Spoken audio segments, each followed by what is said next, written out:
Happy New Year, and this is the start of a new story. The protagonist is called Mig, an graduated college student that found himself against an infection that has overruns his home. This is his story and how he faces the end of the world. Zombies S.A. Manila. Prologue. Ang Simula, the beginning. Manila, Philippines, Day 1. The typhoon had been ignored, just like the rumors. Baguio Lang Yen, Kuya Boyet had said that morning, flicking his cigarette into the oily puddles pooling on the condo's skeletal floors. Tuloy pa rin ang trabaho. Just a storm. Keep working. The deadline loomed. Another half-finished monstrosity for the city's skyline. Another paycheck to stave off hunger. Miggs wiped the grime and sweat from his brow, tightening the last bolt on the scaffolding. The rain hammered the steel beams like a judge's gavel, the wind howling through the empty floors of the condo. His crew, Kuya Boyet the foreman, Mang Carding, the old welder with hands like cracked leather, Jomar and Dindo, the rookies who still laughed too loud, were already packing up, cursing the flooding streets. Tijal na muna, toll. Jomar shouted over the downpour, his voice thin with fear. Baka bumaha talaga. Let's stop, bro. It's gonna flood. Miggs glanced at the darkening sky, the thick, greasy rain turning the site into a swamp. The city smelled like wet asphalt and something fouler, like rotting meat left in the sun. His stomach twisted. He'd heard the rumors all week. Bar fights in Tonda turning deadly. A worker in Cavite who'd bitten his co-worker's throat out. No one talked about it. No one wanted to. Sige tuloy pa rin. Kuya Boyet barked, his cigarette dangling from his lips, the bandage on his neck dark with something that wasn't sweat. I'll magpahuli sa deadline. Keep going. Don't fall behind. Mig sighed but nodded. He needed the overtime. His savings were gone, his engineering degree useless in a city where AI and outsourcing had gutted the industry. Construction was all he had left. The first sign. The screams started in Tonda below the site. At first, it was just noise. Manila's streets were always loud. But then came the gunshots. Not the scattered pops of a gang fight, but bursts like military fire. Ano yun? Dindo asked, his voice shaking. Mang Carding spat into the rain. Gulolang. Kaya di tayo lumalabas in Gabi. Just trouble. That's why we don't go out at night. But the screams didn't stop. Jomar fumbled with the radio, static hissing before a frantic voice broke through. May mga uliting mga tong kamakagat sa navotas. Huwag lumabas. Ilocong mga pinchuan.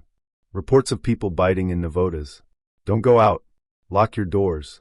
Kuya Boyet scoffed, pressing a hand to his neck. Rabid? Anong klaseng balita yen? Rabid? What kind of news is that? Mig's stomach twisted. He'd heard the whispers, about the new instant noodles everyone had been eating, the ones with the weird aftertaste. The ones that came in shipments from China. Umali's na tayo, Mig said. Let's go. Hindi pa tapos ang trabaho. Kuya Boyet snapped. The job's not done. Then he staggered. The attack. At first, Miggs thought he'd tripped. But then he saw the bite mark on Kuya Boyet's neck, raw, jagged, already blackening. Tangina, Mang Carding whispered. Kuya Boyet's eyes rolled back. His jaw unhinged with a wet crack, and he lunged at Jomar. Miggs reacted on instinct. He grabbed a rebar pipe and swung. The crunch of Kuya Boyet's skull made him vomit. Jomar was screaming.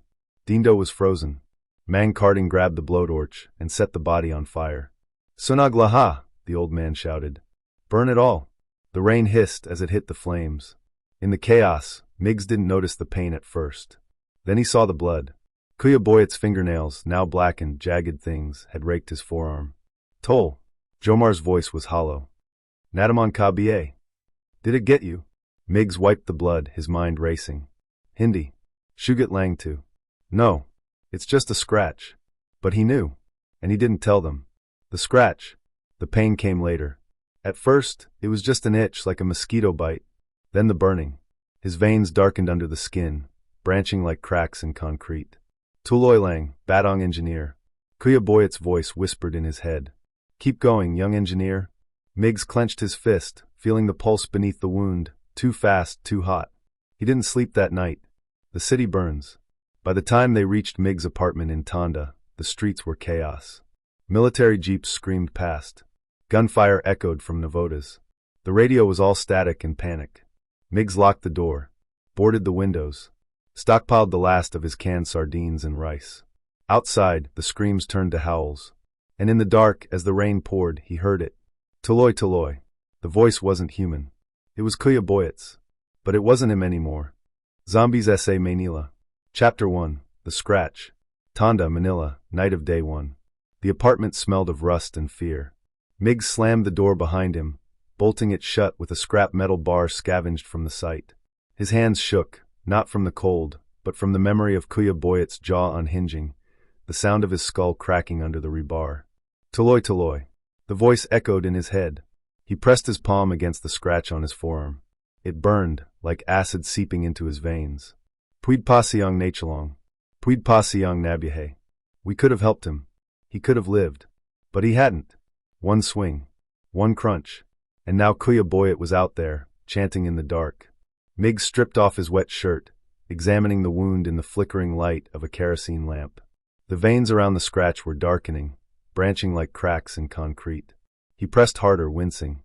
"Okay, Lang Tu," he muttered. "It's fine." But it wasn't. The city outside. The radio on his desk hissed with static. He turned it up, catching fragments. Martial law declared in Navotas, avoid Tonda and Kalukan, reports of rabid individuals stay indoors. He grabbed his phone. Social media was a mess. Videos of people biting, rumors of monsters, pranks and parodies mixed with real terror. One clip showed a man in Cavita, his jaw unhinged, chewing on a soldier's arm. The comments called it fake. Then a new voice, calmer, colder, cut in. "This is not a drill. The military has authorized lethal force against infected individuals. Curfew begins at sundown. Repeat, curfew begins." Miggs turned it off. He tried to play his favorite MOBA, but the signal died. The radio crackled, unstable, as if something was blocking it. Then another voice broke in, panicked, raw. "They're not just biting. They're building. In Tonda, near the construction site there." The signal cut to static. Miggs froze. Building? He remembered Kuya Boyet's last words. Tuloy, Batong engineer. And the way his body had twitched, like he was trying to construct something. The first tyrant. He had to see. Miggs grabbed the crossbow, a flashlight, and crept onto the fire escape. The street below was worse than before. Bodies, dozens of them, were piled near the construction site, fused together with something dark and glistening. It looked like concrete mixed with blood, fresh as if they'd been butchered minutes earlier. Their bodies formed a ring of red and sinew, pulsing like a living thing, while others dashed off in the distance. Their bodies the combination of an athlete and a bodybuilder as it rocked itself towards a jeepney, instantly tipping it over before faster, infected, surged into the tipped-over vehicle. The condo in the distance glowed red, its steel frame shuddering under gunfire and explosions. The military was engaging the mass of flesh, their muzzle flashes illuminating the biological tower, a twisting, grotesque structure of fused corpses and rebar. But the military was losing. Bit by bit, the muzzle fire dimmed, swallowed by the red flesh of the tower. The explosions rocked it, but the monstrosity just absorbed them, growing larger, stronger, as if it revered in such abuse. And in the center of it all was a figure, taller than a man. Its spine had split open, rib bones jutting out like rebar, fused into a scaffolding structure. Its arms ended in drill bits and hammers, pounding the bodies into the ground. "Toloy Toloy," it chanted, and the other zombies, dozens of them, echoed it, their voices sinking like a broken machine. Miggs' breath caught. This wasn't just a zombie. This was Kuya Boyet. And he was alive. He was fighting. And worst of all, he was winning. Happy New Year, and hopefully you liked this shorter versions. This is the first chapter of our new story with Mig.